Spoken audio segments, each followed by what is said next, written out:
Ribeira foi o porto de saída da 40ª edición da Traslatio.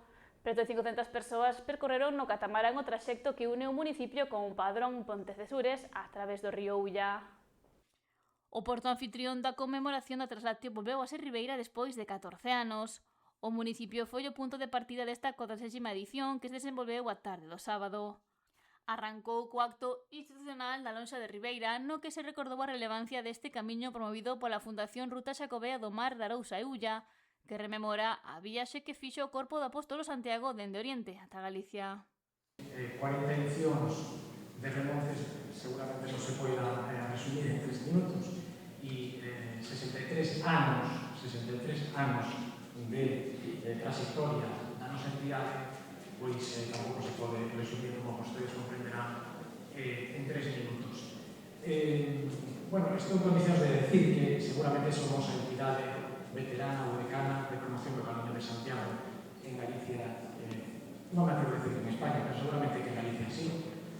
Como poden comprender, desde o ano 1963 que se presentou esta ruta como destino turístico, como ruta cultural e patrimonial na Asamblea Provincial de Turismo da Costa, hoxe podemos estar orgullosos de que estemos celebrando a 40ª edición do remonte conmemorativo da Traslatio. A alcaldesa de Pontecesures, Maite Tocino, afirmou que é un orgullo poder participar no 40 remonte do Ulla e que rememora un dos episodios máis representativos da identidade do seu concello e de Galicia.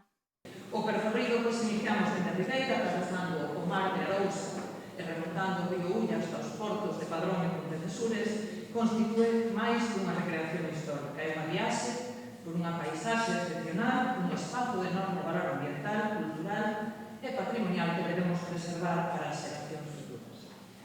As augas que nos unen son fonte de vida, traballo e prosperidade. Delas dependen centos de familias vinculadas ao mar, ao marisqueo e á pesca.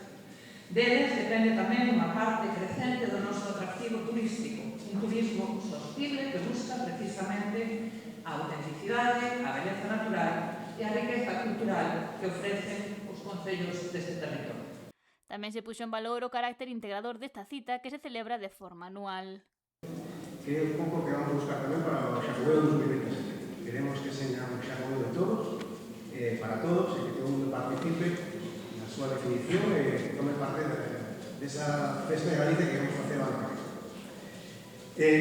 Falamos de Xacobeo, falar un evento con moitas vertentes, como apuntaba antes, con o seu carácter religioso, espiritual, cultural, festivo, tamén hai a vertente económica e de turismo, que seguro citan eles despois. Despois, aspecto da Traslatio, tamén temos un carácter histórico moi importante.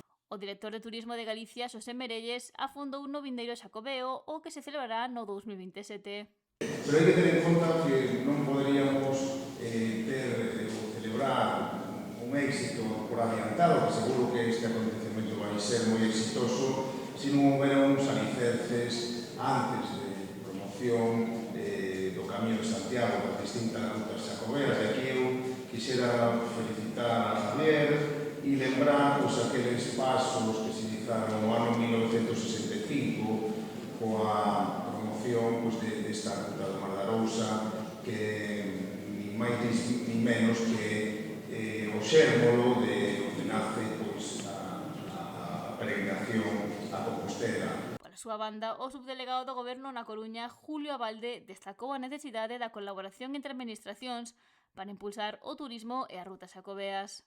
É a forma de que un proceso, un fenómeno como é o fenómeno xacobeo, teña unha mellor e máis proxección tanto nacional como internacional. Estamos ademais aquí nesta ruta na Ría de Arousa, que, como ben sabe a conselleira, é un elemento fundamental para a nosa forma de entender a vida aquí en Galicia, porque reúne desde o punto de vista tanto social, económico, ambiental, marisqueiro, pesqueiro, a esencia do que é Galicia. Creo que esta ría é unha ría que temos que, entre todos, cuidar, protexer e, sobre todo, potenciar o seu desenvolvemento non só turístico, sino tamén económico, e creo que ten fontes, ten riqueza natural, precisamente para ser un elemento potentísimo desde o punto de vista económico. A concelleira de Turismo ribeirense, Ana Barreiro, manifestou a honra de que o municipio fose elixido como porto de saída desta 40ª edición da Traslatio. O noso municipio sitúase na Bajana da Ría, o cal é unha delicia, porque empezamos no inicio da Ría, unha posición estratégica que nos vai a permitir disfrutar de todo o paseo ao longo da Ría da Arousa e tamén disfrutar deses vía crucis que son únicos no mundo, que é un vía crucis composto por 17 cruceiros dende Ribeira ata Pontecesures. E un deles, por certo, está no barrio que fixo orixe na Ribeira, que é o barrio de Valdorrío.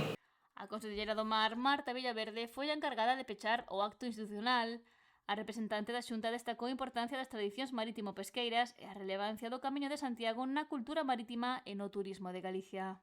Despois do inicio desta conmemoración, seguimos celebrando xa non solamente a Traslatio, sino tamén a capacidade que ten Galicia para conservar a súa historia, transmitila ás novas generacións e, ademais, compartila coas persoas que chegan de todo o mundo a visitarnos. Bueno, sexa a razón que nos trae ata aquí, todos se atopan con Galicia, non? Unha terra acolledora, un patrimonio único e, ademais, unha profunda conexión coa súa historia. Nesa historia, o mar, non podo irme daqui sen falar do mar, pois o mar ocupa un lugar fundamental. Desde sempre, o mar forma parte da nosa identidade como pobo e sempre foi unha fonte de traballo, de riqueza e de oportunidades. Gracias ao mar, hoxe existen vilas como Ribeira. O remate do acto foi o comezo do percorrido marítimo. Preto de 500 persoas partiron no catamarán que realizou a navegación ata Padrón Pontecesures a través da Ría da Arousa e do río Ulla. Uníronse a máis embarcacións que se deron cita na Traslatio e unha vez chegado ao destino oficiouse a bendición dos barcos.